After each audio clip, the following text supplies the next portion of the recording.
tell you it is true. To stand in the presence of the risen Christ and commune with him face to face and voice to voice, then to have love, his infinite love, embrace you. And as he embraces you, you fuse with him without loss of identity. No change in your identity, and yet you're one with the body of Christ. And then he sends you. And he can't send you without himself because you're one with him. There's no divorcement, no separation from that moment on. So when he makes the statement, divine mercy steps beyond and redeems man in the body of Christ.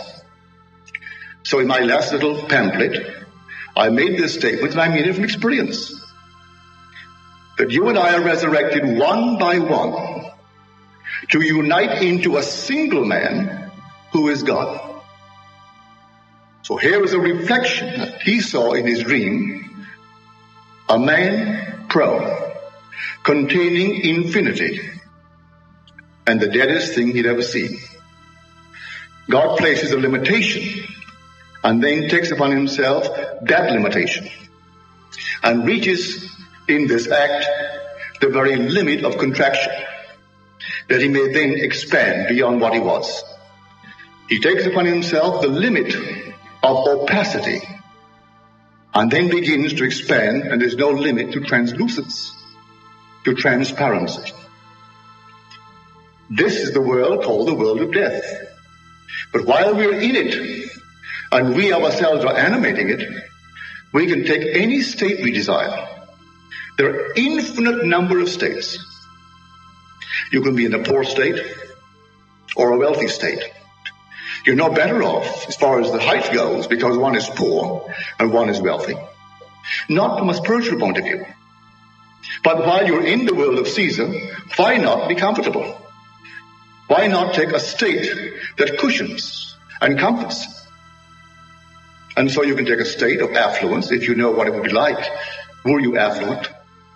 Assume that you are, and see the world as you would see it were it true. And then, I would say, accept it. Believe in the reality of that unseen imaginal act. And if you do, it will come to pass. Because the whole vast world really is within you. I don't care what others will tell you. It's all within you. And everyone moving in your world moves because of you. William James made the statement that the greatest revolution in his time was the discovery that man, by changing the inner attitudes of his mind, could change the outer aspects of his life. Now, James belongs to our generation, this century. He's gone from the world, but he was the great educator of the 20th century. And he said the greatest revolution in his time was this discovery. Well, the great book of books, the Bible, makes that statement. Not as James made it, but how would you interpret this? Whatever you desire, believe that you have received it, and you will. Isn't that the one condition imposed upon me or you, is to persuade self that we have it? How can I persuade myself when at the moment reason denies it and my senses deny it?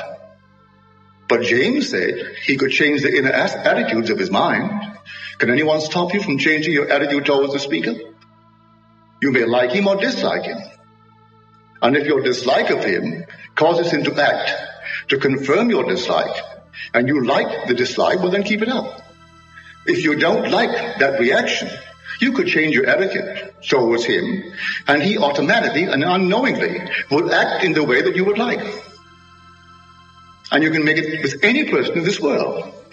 So if I am that free, that I don't have to get your permission to hold an opinion of you, that I can hold it regardless of you.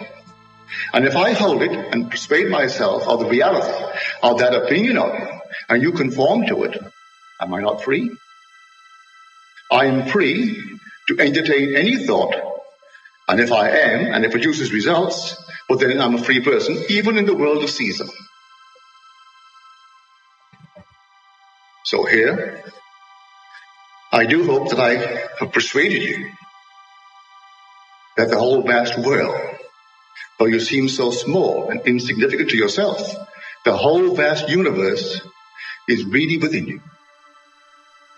And so you can take it this day and test it. You're invited to test it.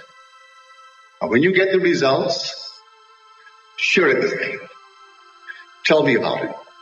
Write me a letter and explain what you did and how it worked. And if you are blessed this night with a vision, I would love to hear it. For God makes himself known to man in vision. And he speaks with a man through a dream. Don't try to interpret the dream. Tell me just what happened. My friend did not attempt to interpret it. He told me exactly what happened when my lecture that he was about to record triggered the memory of the dream. But all through his experiences, what lesson he was learning was this: I have forgotten. I must remember. If everyone could now persuade themselves you're trying to remember something, you lost the memory of it when you came this low in the scale, and you're trying to remember. What he was trying to remember was that exalted position where he saw the whole thing as dead, and he came down into the body of death and completely forgot who he really was. And people are shocked when you tell them that they are Christ. All ends run true to origins. If my origin is God, my aim must be God. As the poet said, you see yonder fields, the sesamum was sesamum, the corn was corn, the silence and the darkness knew, and so is a man's fate born. If I believe what scientists tell me, that my origin is a worm, my end is a worm. If I believe the Bible, and my origin is God, my end is God. And I don't have to choose that anymore. I know that from experience. I don't have to speculate about the risen Christ. I don't have to speculate about God being loved. I stood in the presence of God and his infinite love. I'm not bending my head when I say God is man. As Blake said, thou art a man. God is no more. Thy own humanity learn to adore. God appears, and God is light to those poor souls who dwell in night, but does a human form display to those who dwell in realms of day. So here, you're wearing the form of God. You are God. He gave you his name. And the name that he reveals to the whole vast world, if you'll take it, is I am. So that's my name forever. It'll be known, I'll be known by it throughout all generations. But we don't stop there. We say, I am John, a poor John, an unknown John, an unwanted John. And these are the limitations and the restrictions we put upon the name of God. But if I will remember the name, I will glorify the name. And only put upon it that which is noble, that which is free. And if I did it, I would walk in that light.